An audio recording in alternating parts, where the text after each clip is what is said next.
Hey gang, Ronan here. As you can see in this game, I'm playing the Tier 6 Premium Pan-Asian Destroyer Anshan. Matchmaking? Well, matchmaking's not good.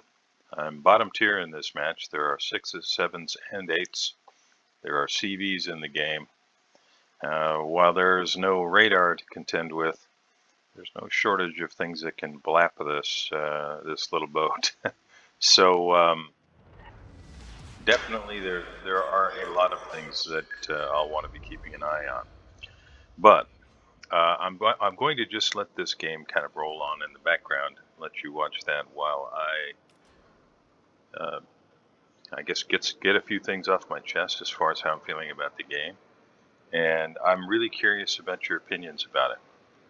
I posted this up in pretty much the same form on the ICOP boards, but everybody's been pretty busy, and I wanted to expand the conversation a little bit. So I'll just begin.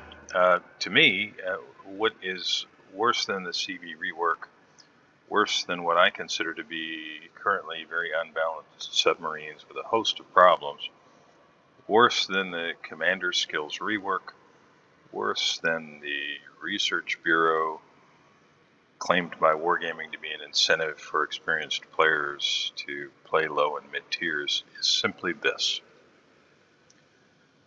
The gap that exists between skilled, experienced players and unskilled, inexperienced players is at an all-time high and continually expanding. And when I say unskilled, inexperienced players, those things are not always grouped together. There are some players with 15,000 games that are still very unskilled, and I think that's because Wargaming does not really incentivize in any meaningful way learning to play the game well.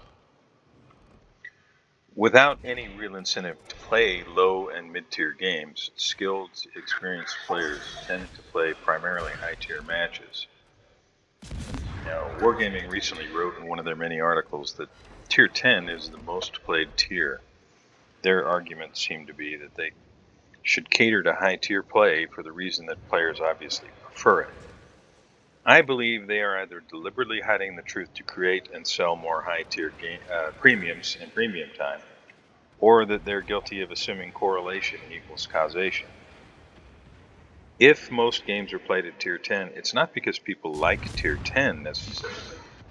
It's because that tier has the highest chance of a team that is not unskilled and inexperienced or both. Add to that the fact that the commander skill rework deprived longtime players of most of their maxed out commanders, and you have a lot of those players playing games in the ships with the 1 or 2 21-point commanders that they have. I think I had 22 19-point commanders and suddenly found myself with only 2 21-point commanders. Those commanders assigned to in order to gain elite commander XP in an effort to get back all these months later and counting to what we already had earned through our play before, but which was taken from us under the guise of, quote, more commander build options, end quote, when it was in fact a sophomoric attempt by Wargaming to address the very issue I'm writing about here, at least in my opinion. The gap between what players can do has reached the point where that may be the largest single contributing factor to players leaving the game. More important than Wargaming their terrible business practices, the lack of effort by Wargaming to balance ships, or the rollout of new things, CV rework, commander skills rework, submarines, just to name some of the most recent, that changed the rules and gameplay. Now, perhaps Wargaming have decided there is more profit to be had with a revolving door policy. Their focus may be on bringing in new players, getting them to spend some money, and not really worrying about whether the game is good enough to keep those players around. If they spend $100 or the equivalent before they uninstall, and Wargaming can bring in 10 more such people to replace them, profit will be had. And it seems to me that this is exactly what Wargaming has as a mindset. Their advertising is rarely, I can't ever remember seeing it other than maybe in the first year of the game, focused on the game being good or balanced or fun to play. Their advertising is generally about their next ship line and the premiums the players can buy to accompany that ship line rollout. It's become their standard operating procedure at this point. Which brings me back to what I consider the problem. Though, in truth, the problem may only be for people who, like me, came to love this game when it was in a state of relative balance, based on the rock, paper, scissors game design theory, for the game itself. For the challenge of matching wits with others who, like me, wanted to know what each ship was capable of and how to get the most from my ship in every game to contribute to a win for my team. The problem of a game where, due in large part, in my opinion, to what I'm saying here, none of that matters to a lot of the player base. And where caring about playing well, learning about the game and how to play well are massively and oppressively counterbalanced by wargaming ensuring that most teams, more so at low and mid tiers than at high tiers, but across the entire spectrum at this point, don't know anything at all about the game, map control, ship characteristics, weapon systems, armor, angling, penetration values, or any of the many game mechanics and skill sets that come with being a student of the game. And because of that, at all tiers, games like this one are more and more common. No matter how skilled you may be, I'm very good, but not Unicum. It is often impossible to carry a team to victory, and saying anything, offering advice of any kind, is shouted down with a chorus of, quote, I am just here to have fun, end quote, or, quote, who cares about winning, end quote. To answer that question, at least as far as I am concerned,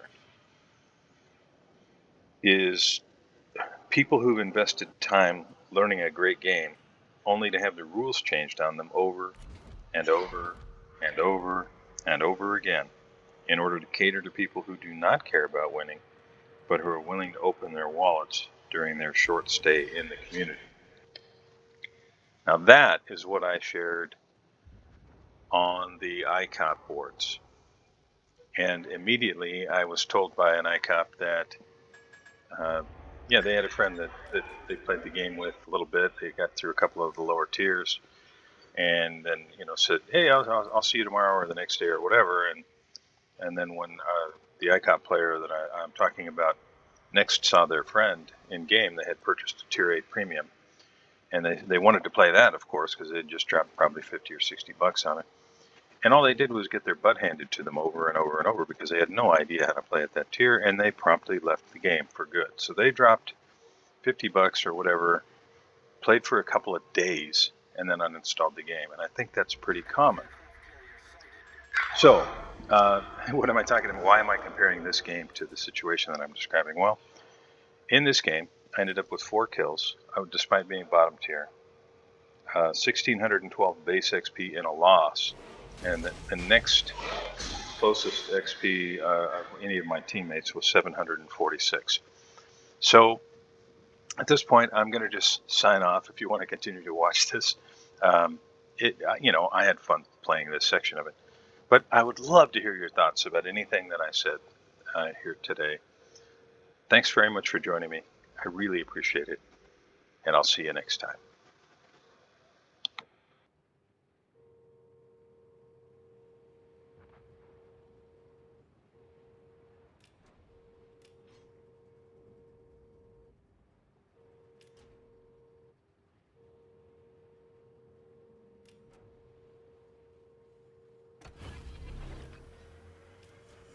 Engine boost activated.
Engine boost deactivated.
Enemy destroyer detected.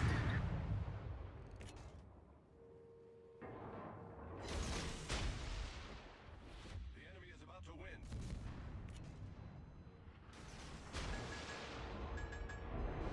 Enemy cruiser sighted.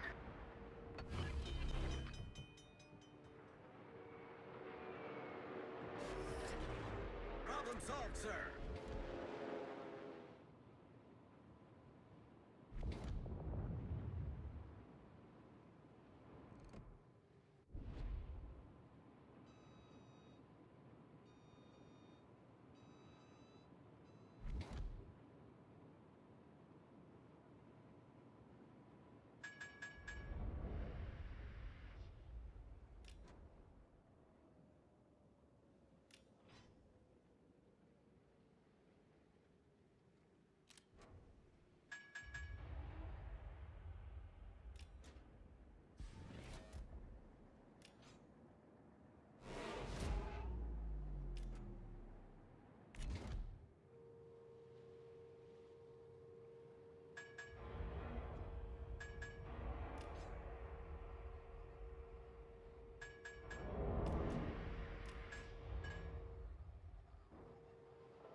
Enemy destroyer sighted.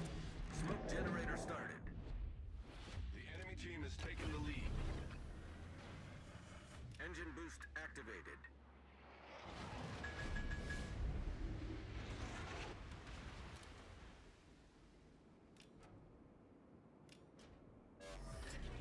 Smoke screen set.